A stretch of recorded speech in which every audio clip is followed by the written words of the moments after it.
Noites Brancas, de Dostoiévski. Terceira noite.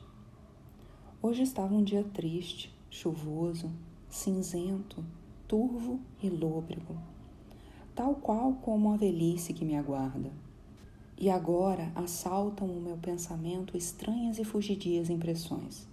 Surgem-me problemas confusos e eu não tenho forças nem disposição para resolvê-los. E afinal, isso não é da minha conta. Hoje não nos vimos.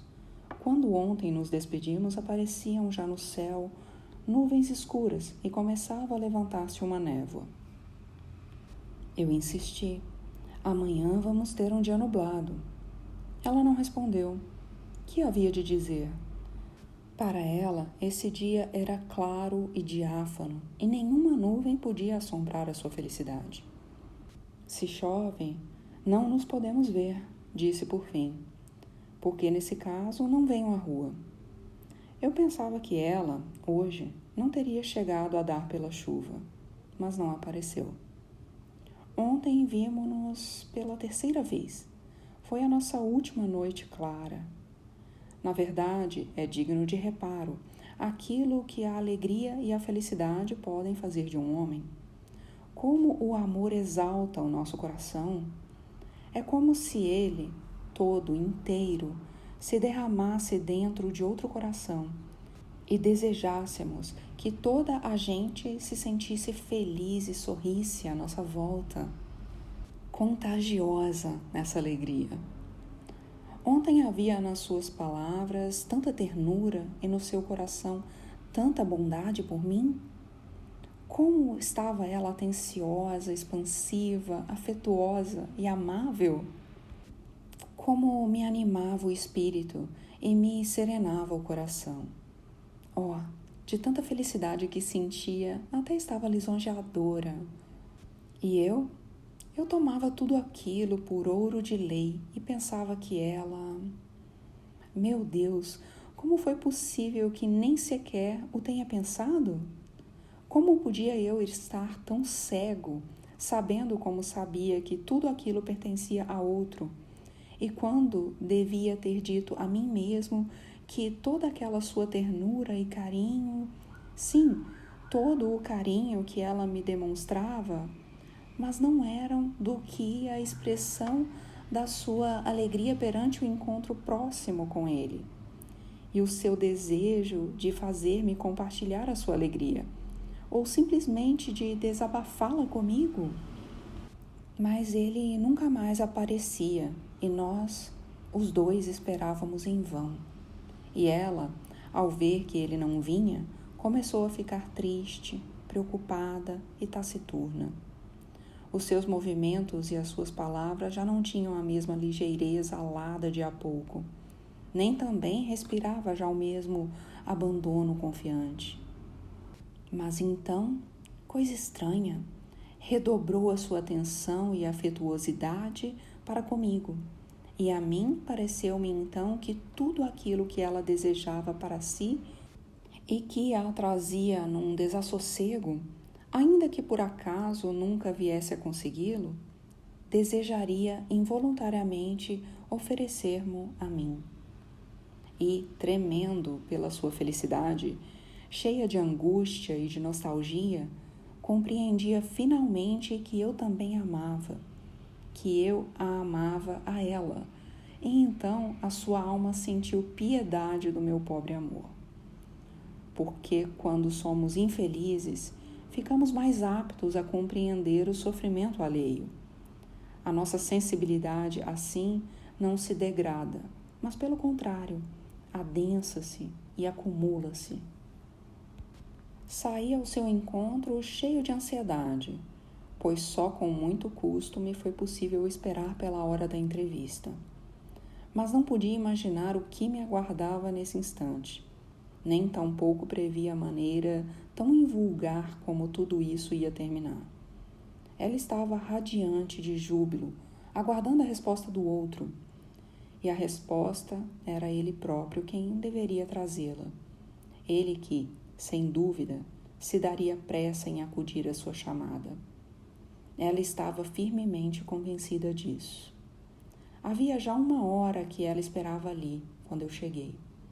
A princípio, tudo quanto eu lhe dizia dava-lhe vontade de rir. Quis continuar a falar, mas, de repente, calei-me. Sabe por que estou tão contente? Perguntou-me ela. E me sinto tão satisfeita por o ver? Porque estou tão carinhosa com você? Diga, perguntei eu, e o meu coração batia. Pois eu lhe tenho toda essa amizade porque você não se apaixonou por mim. Outro, no seu lugar, teria começado por me importunar e aborrecer. Teria suspirado e fingido que estava doente. Mas você foi tão franco e tão simples. E apertou minha mão com tanta força que por um pouco eu não gritava. E riu-se outra vez. Meu Deus, como você é meu amigo! Continuou depois de uma pausa cheia de seriedade. Acredito verdadeiramente que foi Deus quem me enviou. Que teria sido de mim se não o tivesse ao meu lado? Tem sido tão bom para mim. Se eu me casar, havemos de continuar assim, amigos, como 2 irmãos. Hei de gostar de você quase tanto como ele. Custaram-me essas palavras e, naquele mesmo instante, senti um desgosto imenso. Mas a seguir, qualquer coisa semelhante a um sorriso se esboçou na minha alma. Está muito desassossegada, disse-lhe, pois, no fundo, tem medo de que ele não venha. Mas que ideia! Se não estivesse tão contente, é muito provável que me fizesse chorar com essa sua descrença e com as suas censuras. Além disso, não tem feito outra coisa senão insistir numa hipótese que pode trazer-me muitas contrariedades. Mas isso fica para depois. Por agora, confesso-lhe que adivinhou. Eu estou verdadeiramente fora de mim. Estou toda ansiedade e percebo tudo, e tudo ouço como através de uma nuvem. Mas basta, não falemos mais de sentimentos. E eis que, de súbito, ouvimos uns passos. E vimos sair da obscuridade um transeunte que se caminhava para nós. Estremecemos, e pouco faltou para que ela não desse um grito. Eu retirei meu braço, no qual ela apoiava sua mãozinha, e dei meia volta para escapar-me sem ser visto.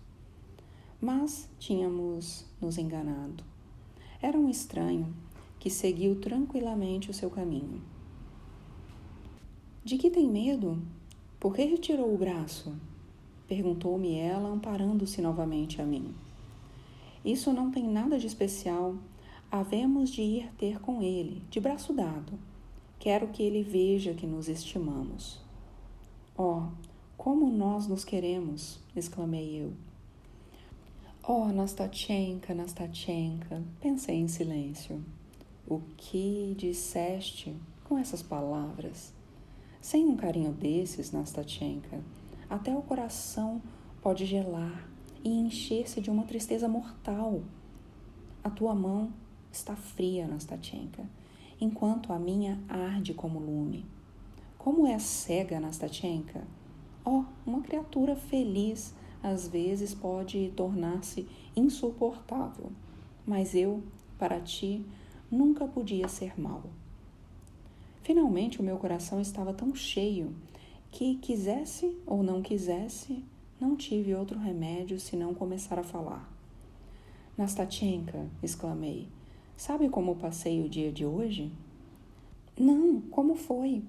Conte-mo imediatamente. Por que é que ainda não me disse? Pois olhe, Nastatchenka, essa tarde, depois de ter cumprido tudo quanto me mandou, de ter entregue a carta àquelas pessoas, voltei para casa e fui dormir. E então foi só isso o que fez durante o resto do dia? Perguntou-me ela a sorrir. Sim, pouco mais, respondi eu, dominando-me rapidamente, pois sentia que as lágrimas queriam saltar-me aos olhos com toda a força. Acordei 1 hora antes daquela que estava combinada para o nosso encontro. mas a mim parecia-me que não tinha dormido nada.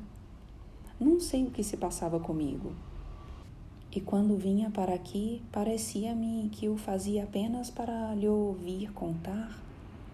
Era como se o tempo tivesse parado, como se daí para diante apenas uma única sensação, um único sentimento viessem a dominar-me por completo, como se um só momento houvesse de preencher toda a eternidade, e como se em mim a vida se tivesse estancado. Quando acordei, lembrei-me de umas frases musicais, que eu talvez tivesse ouvido alguma vez, já há muito tempo, mas que depois tivesse esquecido. E parecia-me que a minha vida tinha abandonado a minha alma havia muito tempo, e que agora só... Ah, meu Deus! Interrompeu-me Nastatchenka. Que quer dizer com isso tudo? Não estou entendendo. Ah, Nastatchenka, procurava explicar-lhe de qualquer maneira essa estranha sensação, disse eu com voz triste, mas na qual se encerrava uma esperança, embora muito longínqua. Está bem, muito bem, mas não continue, exclamou ela com rapidez.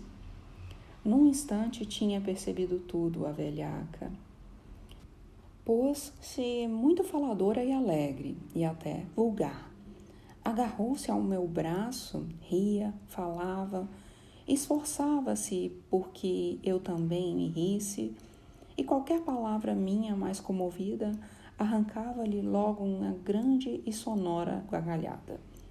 Comecei a sentir-me um tanto aborrecido, e ela então se pôs a coquetear comigo. Sabe de uma coisa? Disse. Confesso-lhe que estou um tanto desapontada por você não ter se apaixonado por mim. Por aí se vê que as mulheres nunca podem acreditar nos homens. No fim das contas, não tem outro remédio senão reconhecer, meu inconquistável senhor, que sou uma mulher inocente e sincera. E digo-lhe tudo, qualquer que seja a maluqueira que me venha à cabeça. O quê? Escute, 11 horas, disse eu quando se ouviu ao longe a primeira badalada vagarosa do relógio da torre. Ela calou-se e seu riso desvaneceu-se e pôs-se a contar as badaladas. É verdade, já são 11 horas, disse finalmente com uma voz um tanto insegura e perplexa. Depois lamentei tê-la interrompido e deixei-a contar as badaladas do relógio. E recriminei-me a mim próprio da má intenção que me tinha impelido. Senti-o por ela e não sabia como havia de reparar a minha falta. Procurei consolá-la e arranjar razões que justificassem a ausência do outro. Citei vários exemplos, formulei conclusões e, na verdade, nunca ninguém se deve ter deixado convencer com mais facilidade do que ela, naquele momento, como qualquer de nós teria igualmente acolhido, em semelhantes circunstâncias, uma palavra de consolo, e teria mesmo agradecido a mais insignificante justificação. Sim, e além disso, continuei defendendo o outro cada vez com maior resolução, e ao mesmo tempo muito impressionado pela claridade dos meus próprios argumentos. Ele não pôde vir hoje. A Nastatchenka contagiou-me a sua inquietação e seu desassossego, a tal ponto que me esqueci do tempo. Mas lembre-se que ele talvez só agora tenha recebido a sua carta. Suponhamos que, por qualquer motivo, se vê impossibilitado de vir pessoalmente e tem de escrever-lhe. Assim, só amanhã é que poderá receber a carta dele. Eu irei até lá amanhã muito cedo e digo-lhe o que se passa. E podemos ainda supor muitas outras coisas, igualmente prováveis. Suponhamos, por exemplo, que, quando a carta chegou, ele não estava em casa e que, por isso, ainda não a leu. Tudo é possível. Bem, é verdade, concordava logo Nastatchenka. Não me tinha lembrado disso. Claro, tudo é possível.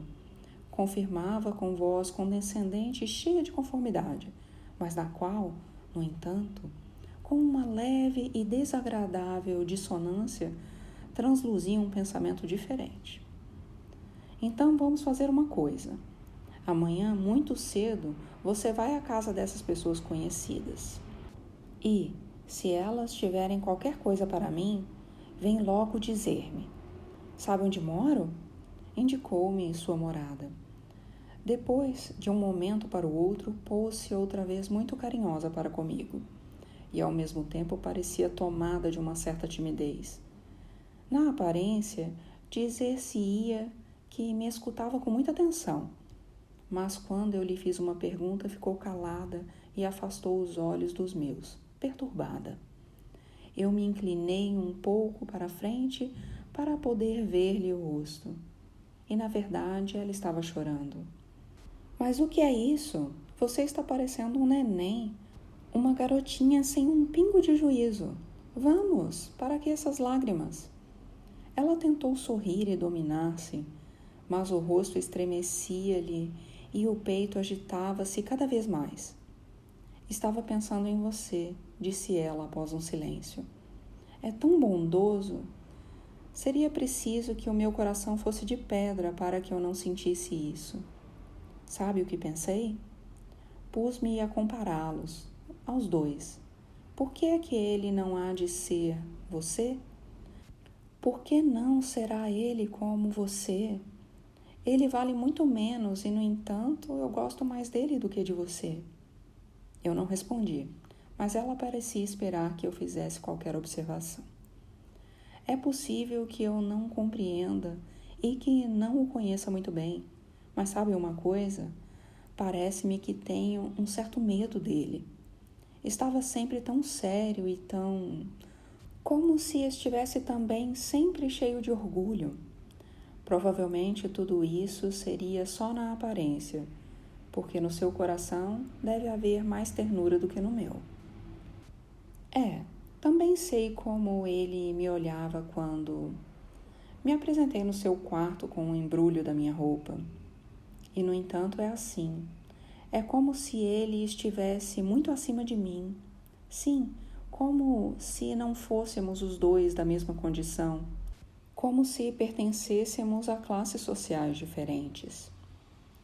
Não, Nastatchenka, tudo isso significa apenas que você o quer mais do que a ninguém neste mundo, e até muito mais do que a si mesmo. Bem, pode ser que assim seja, respondeu Nastatchenka ingenuamente. Mas sabe a ideia que me veio agora mesmo? Que daqui em diante já não falo mais nele, mas de coisas comuns. Já há muito que o tinha pensado. Explique-me, por que não havemos todos de ser como irmãos uns para os outros? Por que motivo, quando nos encontramos diante de outra pessoa, mesmo que ela seja a melhor do mundo, havemos sempre de esconder e de calar qualquer coisa? Por que não havemos nós todos de dizer com absoluta sinceridade aquilo que trazemos no coração, quando sabemos muito bem que as nossas palavras não seriam em vão? Parecemos todos mais frios e taciturnos do que somos, na verdade. Dir-se-ia que as pessoas têm medo de se comprometerem expondo com franqueza os seus sentimentos.